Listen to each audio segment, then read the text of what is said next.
Hello friends, welcome to yes classes.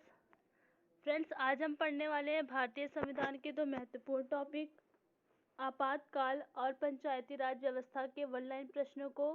यहाँ से प्रश्न काफ़ी पूछे जाते हैं, तो इस वीडियो को शुरू से लेकर लास्ट तक पूरा ज़रूर देखिएगा। अगर अभी तक आपने हमारे चैनल को सब्सक्राइब नहीं किया है तो जल्दी से जाएं और चैनल को सब्सक्राइब करें, वीडियो को लाइक करना ना भूलें। आज की क्लास का पहला टॉपिक है आपातकाल। भारत में कितने प्रकार के आपातकालीन व्यवस्था पर विचार किया जा सकता है? तो भारत में 3 प्रकार के आपातकालीन व्यवस्थाओं के बारे में बताया गया है।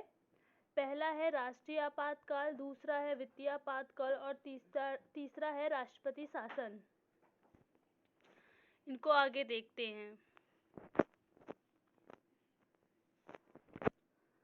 भारत का राष्ट्रपति किस प्रकार के आपातकाल की घोषणा कर सकता है? तो भारत का राष्ट्रपति तीनों प्रकार की आपातकाल की घोषणा कर सकता है। भारत में अब तक कितनी बार आपातकाल की घोषणा हो चुकी है? तो भारत में अब तक केवल 3 बार राष्ट्रीय आपातकाल की घोषणा हो चुकी है। राष्ट्रीय आपात कौन सा आर्टिकल में बताया गया है? तो राष्ट्रीय आपात आर्टिकल 352 में बताया गया है। अगला है, देश में पहली बार आपातकाल की घोषणा कब हुई थी? देश में पहली बार आपातकाल की घोषणा 26 अक्टूबर 1962 को हुई थी। क्यों हुई थी? क्योंकि इस समय भारत के अरुणाचल प्रदेश के नेफा पर चाइना द्वारा हमला किए जाने की संभावना थी। इसके कारण से पहली बार राष्ट्रीय आपातकाल की घोषणा की गई थी। दूसरी बार आपातकाल की घोषणा कब हुई थी? तो दूसरी बार हुई थी 3 दिसंबर 1971 को हुई थी। यहाँ पर क्या हुआ था? यह आपातकाल इसलिए लगा था क्योंकि पाकिस्तान द्वारा भारत के लिए युद्ध की घोषणा की गई थी, जिसकी वजह से दूसरा आपातकाल लगा था 1971 में। तीसरी बार आपातकाल की घोषणा कब हुई थी? तो तीसरी बार आपातकाल की घोषणा 25 जून 1975 को हुई थी, आंतरिक अशांति के कारण। इस समय पर प्रधानमंत्री कौन थी? तो इंदिरा गांधी जी इस समय प्रधानमंत्री थी। और इस समय राष्ट्रपति कौन थे? तो फरुखुद्दीन अली अहमद साहब जो थे वो इस टाइम पे राष्ट्रपति थे। तो अगला प्रश्न यहाँ पे आ ही गया है कि तीसरी बार आपातकाल की घोषणा किस आधार पर हुई थी? तो आंतरिक अशांति के आधार पर हुई थी। राष्ट्रपति की आपातकाल की उद्घोषणा को संसद के समक्ष उसकी स्वीकृति हेतु कितने दिनों के अंदर रखा जाना चाहिए? कितने दिनों के अंदर रखा जाना चाहिए? 1 माह के अंदर ही रखा जाना चाहिए। किस अनुच्छेद के तहत राष्ट्रपति राष्ट्रीय आपातकाल की उद्घोषणा कर सकता है? तो मैंने अभी आगे बताया कि राष्ट्रपति जो है वो राष्ट्रपति शासन अनुच्छेद 352 के तहत लगा सकता है। प्रथम बार राष्ट्रीय आपातकाल की घोषणा के समय भारत के राष्ट्रपति कौन थे? तो प्रथम बार जब आपातकाल की घोषणा हुई थी तो उस समय पर राष्ट्रपति कौन थे? डॉक्टर सर्वपल्लवी राधाकृष्णन जी जो थे उस टाइम पे राष्ट्रपति थे, जो कि सही आंसर हो जाएगा। अगला प्रश्न है, राष्ट्रपति शासन की घोषणा सबसे अधिक किसके समय में की गई थी? तो राष्ट्रपति शासन की घोषणा सबसे अधिक बार इंदिरा गांधी के समय में की गई थी। भारत वित्तीय आपात की घोषणा कितनी बार हुई है? भारत में वित्तीय आपातकाल की घोषणा कितनी बार हुई है? तो अभी तक कभी नहीं हुई है। किस अनुच्छेद के अंतर्गत राष्ट्रपति वित्तीय आपातकाल की घोषणा कर सकता है? तो याद रखिएगा, अनुच्छेद 360 के तहत राष्ट्रपति वित्तीय आपातकाल की घोषणा कर सकता है। किस अनुच्छेद के अंतर्गत राष्ट्रपति राज्य में आपातकाल की घोषणा कर सकता है? तो राष्ट्रपति राज्य में आपातकाल की घोषणा अनुच्छेद 356 के तहत कर सकता है। जब किसी राज्य में राष्ट्रपति शासन होता है तो राज्य का कार्यभार किसके हाथ में होता है? जब किसी राज्य में राष्ट्रपति शासन होता है तो उस राज्य का सारा कार्यभार उस राज्य के राज्यपाल के हाथ में होता है, जो कि आपका सही आंसर हो जाएगा। देश में प्रथम बार किसी राज्य में राष्ट्रपति शासन कब लागू हुआ था? तो सबसे पहली बार राष्ट्रपति शासन कौन से राज्य में लागू हुआ था और कब हुआ था? तो पंजाब राज्य में लागू हुआ था 20 जून 1951 को। प्रथम बार किस राज्य में राष्ट्रपति शासन लागू हुआ था? तो पंजाब राज्य में राष्ट्रपति शासन प्रथम बार लागू हुआ था। तीसरी बार आपातकाल की घोषणा के समय भारत के राष्ट्रपति कौन थे? तो फरुखुद्दीन अली अहमद साहब जो थे तीसरी बार आपातकाल के समय राष्ट्रपति थे। आपातकाल के समय इसकी स्वीकृति कितने समय के अंदर संसद में रखना अनिवार्य है? तो कितने समय के अंदर रखना अनिवार्य? 1 माह के अंदर इसकी स्वीकृति रख दी जानी चाहिए। किस संशोधन में राष्ट्रपति शासन की 6 माह की अवधि को बढ़ाकर 12 माह कर दिया गया है? तो 42वें संविधान संशोधन 1976 के तहत इसकी अवधि को बढ़ाकर 12 माह कर दिया गया है। हमारा अगला टॉपिक है पंचायती राज व्यवस्था। यहाँ से इसके महत्वपूर्ण प्रश्नों को देख लेते हैं। काफ़ी पूछे जाते हैं पंचायती राज से सवाल, तो हम इन्हें पढ़ते हैं। इसका पहला प्रश्न है, संविधान के किस भाग में पंचायती राज व्यवस्था का वर्णन किया गया है?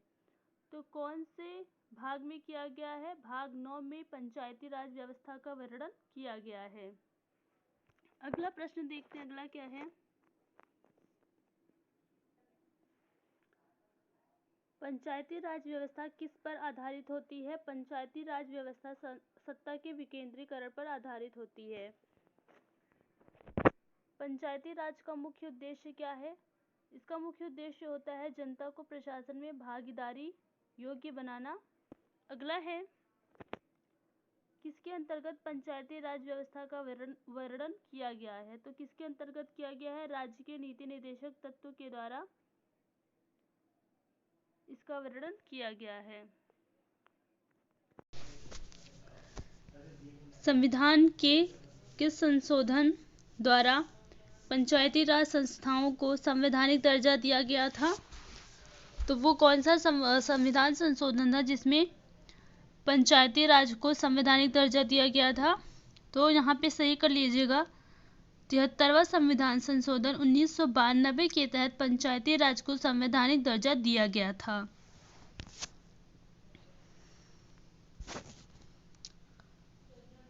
75वें संशोधन में, 75वें नहीं, यहाँ पे होगा 73वें संविधान संशोधन में कौन सी अनुसूची जोड़ी गई थी? तो 11वीं अनुसूची 73वें संविधान संशोधन के तहत जोड़ी गई थी, जिसमें पंचायती राज का वर्णन है। पंचायती राज संस्थाओं के निर्वाचन हेतु कौन उत्तरदायी होता है? तो बताइएगा कौन उत्तरदायी होता है? राज्य निर्वाचन आयोग इसके प्रति उत्तरदायी होता है।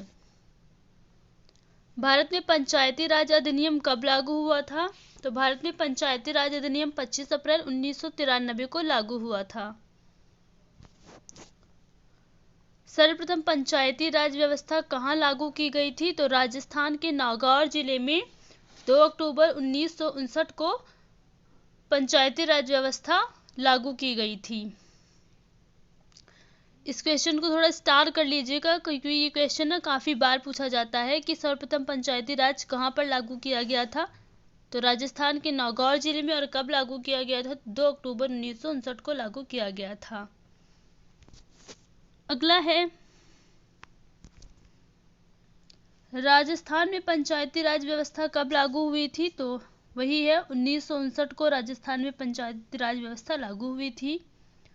बताइएगा राष्ट्रीय पंचायत दिवस कब मनाया जाता है? तो नोट कीजिएगा कि राष्ट्रीय पंचायत दिवस 24 अप्रैल को मनाया जाता है।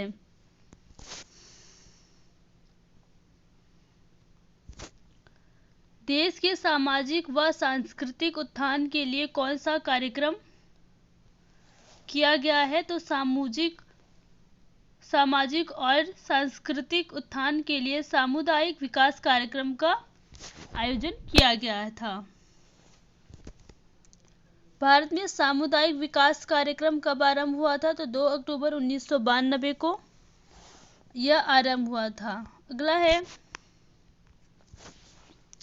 किसकी सिफारिश पर भारत में पंचायती राज व्यवस्था की स्थापना की गई थी? तो किसकी सिफारिश पर की गई थी? बलवंत राय मेहता समिति 1997 में यह आया था और इसी के सिफारिश पर पंचायती राज व्यवस्था की स्थापना की गई थी।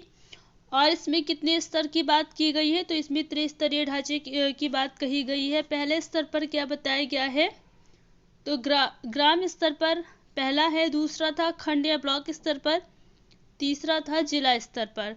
तो बलवंत राय मेहता समिति में 3 स्तर की व्यवस्था बताई गई है। पंचायती राज की सबसे छोटी इकाई क्या होती है? तो पंचायती राज की सबसे छोटी इकाई ग्राम पंचायत होती है। बलवंत राय समिति के प्रतिवेदन के अनुसार महत्वपूर्ण संस्था कौन सी थी? तो बताइएगा कौन सी थी? तो पंचायत समिति जो थी इसकी महत्वपूर्ण संस्था थी। पंचायती राज संस्थाओं के संगठन के 2 स्तर होने का सुझाव किसने दिया था? पंचायती राज संस्थाओं के संगठन में 2 स्तर की बात किसने बताई थी? तो अशोक मेहता समिति। यह समिति कब आई थी? 1977 में आई थी। इन्होंने कहा था कि पंचायती राज संस्थाओं के संगठन में 2 स्तर होने चाहिए। पहला स्तर इन्होंने बताया था कि मंडल पंचायत होना चाहिए और दूसरा बताया था जिला परिषद होनी चाहिए। पंचायत स्तर पर राज्य सरकार का प्रतिनिधित्व कौन करता है? तो ग्राम प्रधान करता है। पंचायत स्तर पर राज्य का प्रतिनिधित्व ग्राम प्रधान करता है। पंचायती राज विषय किस सूची में शामिल है? तो कौन सी सूची में शामिल किया गया है? पंचायती राज को राज्य सूची में शामिल किया गया है।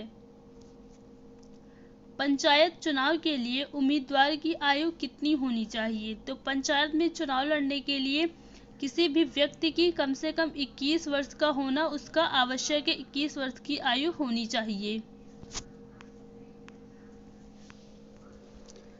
किस संशोधन में महिलाओं के लिए ग्राम पंचायत में 1/3 सीटें आरक्षित की गई है? तो कौन सा संशोधन था जिसमें महिलाओं के लिए ग्राम पंचायत में 1/3 सीटें आरक्षित की गई थी? तो 73वां संविधान संशोधन था। और ये कब हुआ था? 1992 में इसमें महिलाओं के लिए ग्राम पंचायत में 1/3 सीटें को आरक्षित किया गया था। अगला प्रश्न है,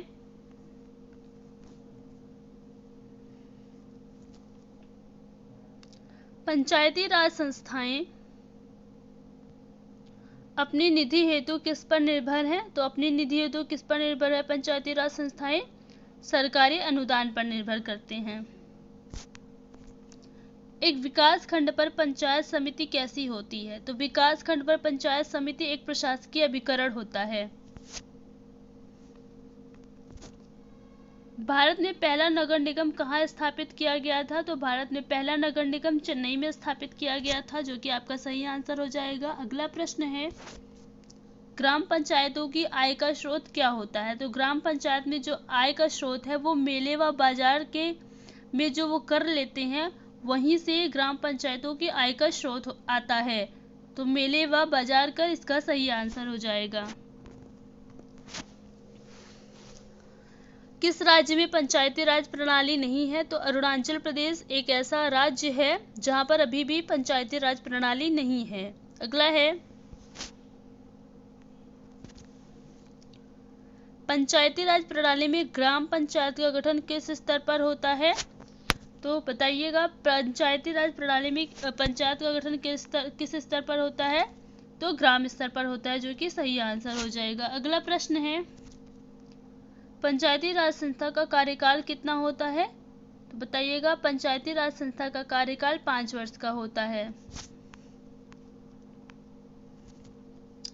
73वें संविधान संशोधन में पंचायती राज संस्थाओं के लिए किस प्रकार के चुनाव का प्रावधान किया गया है? तो बताइएगा, 73वें संविधान संशोधन में पंचायती राज संस्थाओं के लिए कौन से प्रकार के चुनाव का प्रावधान किया गया है? तो प्रत्यक्ष और गुप्त मतदान कराया जाता है। पंचायत के चुनाव हेतु निर्णय कौन लेता है? पंचायत के चुनाव हेतु निर्णय राज्य सरकार लेती है। पंचायत समिति का गठन किस स्तर पर होता है? तो पंचायत समिति का गठन प्रखंड स्तर पर होता है। अगला है, यदि पंचायत को भंग किया जाता है तो पुनः निर्वाचन कितने समय के अंदर आवश्यक है?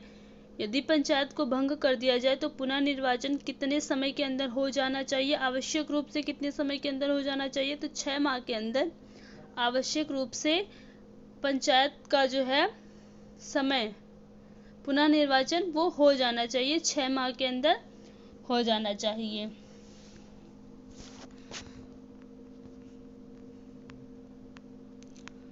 अगर आपको हमारी क्लासेस पसंद आई हो तो वीडियो को लाइक कीजिएगा, चैनल को सब्सक्राइब कीजिएगा, वीडियो को शेयर भी कीजिएगा।